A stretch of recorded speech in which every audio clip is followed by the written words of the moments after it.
এখন আমরা ক্যাশিং এবং রিভ্যালিডেশন নিয়ে ডিটেলস জানবো। সেজন্য আমি একটা কাজ করে রেখেছি যে প্রত্যেকবার এই ইউআরএল এ হিট করলে প্রতিবার একটা করে ইমেজ চেঞ্জ হবে। আমরা যদি এটাকে একবার চেক করি, আপাতত এটাকে অফ করে দিচ্ছি। মানে হচ্ছে এখানে ইমেজ নিয়ে আসছি next.js থেকে এবং একটা ফাংশনের ভেতরে ডিফল্ট ফাংশন কম্পোনেন্টের ফাংশন, সেটার ভেতরে এক রেস্ট আকারে এই যে এই ইউআরএল এ হিট করে আমাদের যে ফ্রি এপিআই আছে এই এপিআই এর মাধ্যমে প্রত্যেকবার র্যান্ডম ডগের ছবি আসবে এবং প্রত্যেকবার ওই ডগের ছবি এখানে দেখাবে। সেজন্য আমরা যদি ওয়েবসাইটে যাই তাহলে দেখাচ্ছে প্রত্যেকবার ডগ, তারপরেও ডগ দেখাচ্ছে, তারপরেও ডগ দেখাচ্ছে।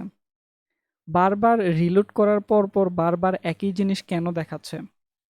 একই জিনিস দেখাচ্ছে কারণ কি আমরা জানি যে কি করে, একই ইউআরএল এ আমরা যখন বারবার হিট করতেছি তখন নেক্সট.জেএস কি করে বাই ডিফল্ট ক্যাশ করে রাখে সেই জিনিসটাকে এবং সেটাকে ডুপ্লিকেট না কি যেন একটা কথা আছে, ডিডুপ্লিকেট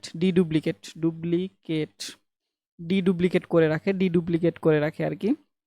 এই ডিডুপ্লিকেট রিঅ্যাক্টও করে রাখে, সেটাই ইউজ করতেছে নেক্সট.জেএস আরও মানে ভালোভাবে। এই এই ডিডুপ্লিকেট যাতে না করতে হয় বা আমরা যদি ডায়নামিক করতে চাই, এটা এখন কিন্তু স্ট্যাটিক হয়ে গেছে কারণ একই ইউআরএলে বারবার হিট করতেছি, নেক্সট.জেএস বুঝতেছে তাহলে এটা তো একই জিনিস, আমরা বারবার একই জিনিসই দিচ্ছি এবং এইখানে দেখা যাচ্ছে যে আমরা যখন ইউআরএলে হিট করতেছি তখন এইখানে বলে দিচ্ছে যে ক্যাশে আমরা হিট করতেছি, আমরা কিন্তু সার্ভারে হিট করতেছি না, আমরা হিট করতেছি কোথায়, ক্যাশে হিট করতেছি। তো এই জিনিসটা বাই ডিফল্ট আছে, এটা একটা ঝামেলা। তো এই ঝামেলা থেকে আমরা যদি মুক্তি পেতে চাই তাহলে এখানে ডাইনামিক করার জন্য আমরা এখানে কমা দিয়ে জাস্ট কি করতে পারি, ক্যাশ নামের যে প্রপার্টিটা আছে, ক্যাশ নামের প্রপার্টিতে no cash or no store দিতে পারি, যে কোনো একটা দিলেই হচ্ছে, নো স্টোর দেব। এখন যদি আমরা রিলোড করি, এখানে কম্পাইল হচ্ছে, কম্পাইল হওয়ার পরে আমরা এইখানেই দেখতে পারবো যে এখানে কি হচ্ছে, ক্যাশে হিট করতেছে এবং পরবর্তীতে দেখতে পাচ্ছি কি ক্যাশ মিস, মানে হচ্ছে ক্যাশে আর হিট করতেছে না, ডিরেক্ট এপিআই হিট করতেছে। এখন যদি আমরা গিয়ে রিলোড করি, রিলোড করলে আমরা বারবার দেখতে পারবো কি বারবার একটা করে ছবি চেঞ্জ আসতেছে, মানে হচ্ছে আমরা তাহলে ডায়নামিক করতে পেরেছি, তাই তো? ডায়নামিক করতে পেরেছি, এটা তো আমরা দেখতেই পাচ্ছি। এখন কথা হচ্ছে তাহলে রিভ্যালিডেশনের কাজ কি? তো রিভ্যালিডেশনের কাজ হচ্ছে আমরা ক্যাশ না দিয়ে আমরা এইখানে একটা ঘটনা ঘটাইতে পারি যে 10 সেকেন্ড পর পর এই জিনিসটা রিভ্যালিডেট হবে, মানে 10 সেকেন্ড পর পর আসবে। আমরা যদি এটাকে না দিয়ে রিভ্যালিডেট দেই, রি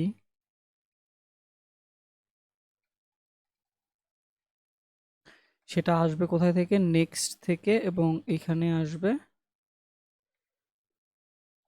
রিভ্যালিডেট 10 সেকেন্ড, মানে হচ্ছে 10 সেকেন্ড পর পর রিভ্যালিড হবে। এটা আমরা যদি এখানে চেক করি, এখন প্রথমবার রিলোড করতেছি, এখানে কম্পাইল হচ্ছে, এখনো কম্পাইল সাকসেসফুল হয়েছে।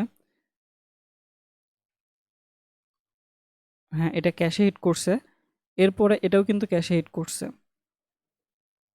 কারণ হচ্ছে 10 সেকেন্ড। এখন এটা দেখতেছি এটা আবার 10 সেকেন্ড পর্যন্ত ক্যাশে থাকবে, তারপরে নতুন ক্যাটের একটা ছবি আসবে র্যান্ডমলি। এটা দেখতে পাচ্ছি, এটা রিলোড হচ্ছে, চেঞ্জ হয়ে গেল। আবার যদি রিলোড করি, রিভ্যালিডেশন,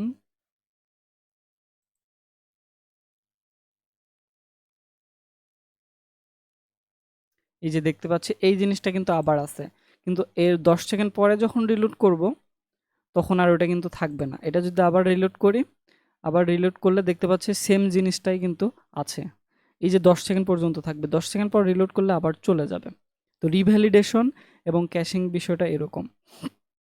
এখন আমরা যদি এই যে ফেচ দিয়ে যদি ডাটা ফেচ না করি, আমরা যদি এক্সিওস দিয়ে ডাটা ফেচ করি, যেমন হচ্ছে এক্সিওস দিয়ে ডাটা ফেচ করতে গেলে ইম্পোর্ট এক্সিওস করতে হবে এবং এই ইউআরএলে এক্সিওস দিয়ে যদি হিট করে ডাটা ফেচ করি, তাহলে আমাদের এই কম্পোনেন্টটা যেমন এই বিহেভটাও তেমন করবে। মানে হচ্ছে এই কম্পোনেন্টটা যদি স্ট্যাটিক হয় তাহলে স্ট্যাটিক এর যে বিহেভ সেটাই করবে, ক্যাশ করে রাখবে, এবং যদি ডায়নামিক হয় তাহলে অটোমেটিক্যালি ডায়নামিক করে নিচ্ছে এই next.js। তো এই ক্ষেত্রে আমরা এখানে যদি 0 দেই রিভ্যালিডেশন, তাহলে এটা কিন্তু নো ক্যাশ মানে হচ্ছে বাই ডিফল্ট যেটা করে সেটাই করে রাখবে আর কি। তো এই হচ্ছে next.js এর ভ্যালিডেশন। আর একটা ভ্যালিডেশন আছে, সেই ভ্যালিডেশন হচ্ছে যে আমরা 10 সেকেন্ড পর পর অটোমেটিক্যালি রিভ্যালিড করতেছি। তো এটা না করে আমাদের যেমন ব্লগ পোস্ট আমরা যখন করি ব্লগ আর ওয়েবসাইটে বা যে কোনো ওয়েবসাইটে, আমরা যদি next.js দিয়ে একটা ব্লগ ওয়েবসাইট করি তাহলে আমাদের বারবার রিভ্যালিডেশন করার কিন্তু প্রয়োজন হচ্ছে না, কারণ আমাদের কোনো ডায়নামিক ডাটা নেই। সেক্ষেত্রে আমরা কি করতে পারি, যখন পোস্ট যে পোস্ট করে আর্টিকেল লেখে সে যখন পোস্ট করবে শুধুমাত্র তখন রিভ্যালিড হবে।